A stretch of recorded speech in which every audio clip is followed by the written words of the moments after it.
kisah yang mulia dan teragung, yaitu kisah kelahiran Nabi Muhammad sallallahu alaihi wasallam. Malam Isnin subuh yang indah, 12 Rabiul Awal yang cerah, 20 April tahun gajah, lahirlah Zuriat dan Syahadah. Nabi Muhammad sallallahu alaihi wasallam dilahirkan di Mekah pada hari Isnin menjelang terbitnya fajar 12 Rabiul Awal tahun gajah bersamaan 20 April 571 Masehi. Kawan-kawan, kenapa dinamakan tahun gajah? Kenapa dinamakan tahun gajah? Kerana waktu itu bala tentera Abraha dari Yaman menyerang Kaabah dan ingin menjatuhkannya. Tapi serangan mereka gagal kerana Allah telah mengirim burung ababil yang menjatuhkan batu dari api neraka kepada mereka. Kisah ini tertulis di dalam Al-Quran surah Al-Fil ayat 1 hingga 5. A'udzu billahi minasyaitonir rajim. Bismillahirrahmanirrahim. Alam tara kaifa fa'ala rabbuka bi ashabil fil. Alam yaj'al kaidahum fi tadlil wa arsala 'alaihim tayran ababil tarmihim bihijaratin min sijil faj'alahum ka'asfin ma'kul. Kawan-kawan yang dikasihi Allah, semasa Nabi Muhammad sallallahu alaihi wasallam masih di dalam kandungan ibunya, ayah yang bernama Abdullah telah meninggal dunia. Walaupun baginda diuji yatim, Allah telah menunjukkan beberapa tanda-tanda kebesaran saat Nabi Muhammad sallallahu alaihi wasallam masih di dalam kandungan ibunya Aminah.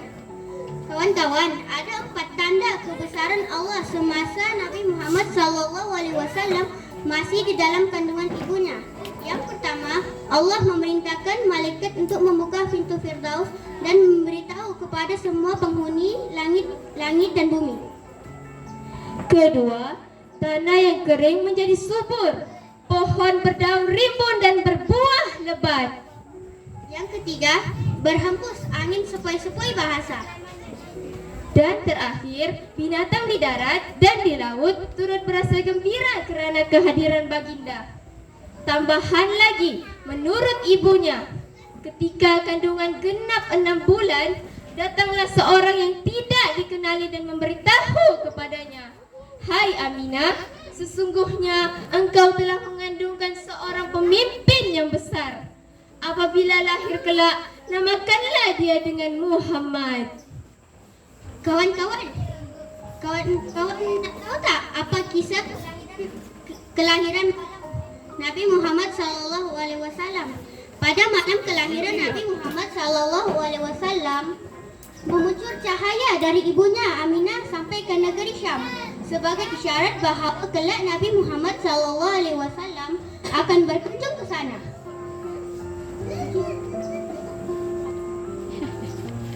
Terpadam api Majusi, runtuhnya istana Parsi, berhala-berhala di sekitar Kaabah jatuh lalu bersujud kerana kelahiran Nabi sallallahu alaihi wasallam. Nabi Muhammad dan kota Mekah diterangi cahaya yang terang benderang. Habibi ya Muhammad, ataita bisalami wal huda Muhammad. Habibi ya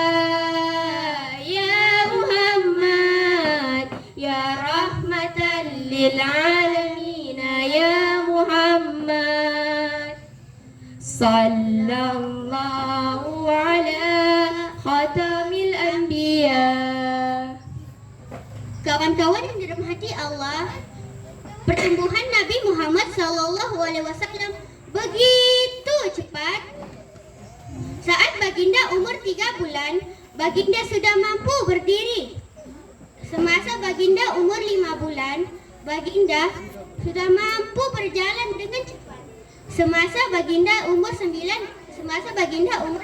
bulan, baginda sudah mampu berjalan dan bercakap dengan jelas.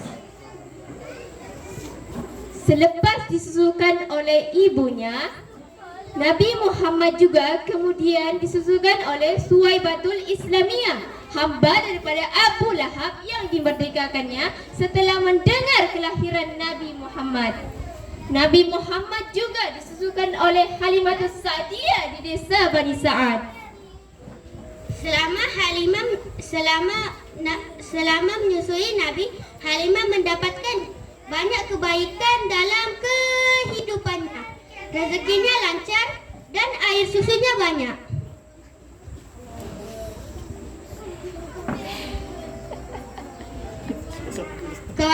Kawan-kawan pernah tak dengar kisah Nabi Muhammad SAW dibelah dadanya?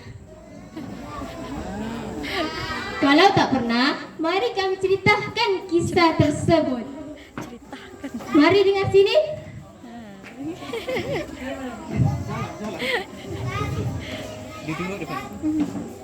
Ketika Nabi Muhammad berusia 3 tahun, Nabi Muhammad ketika itu sedang bermain-main.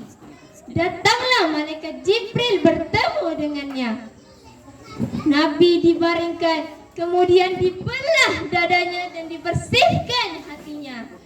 Begitu mulianya Nabi Muhammad.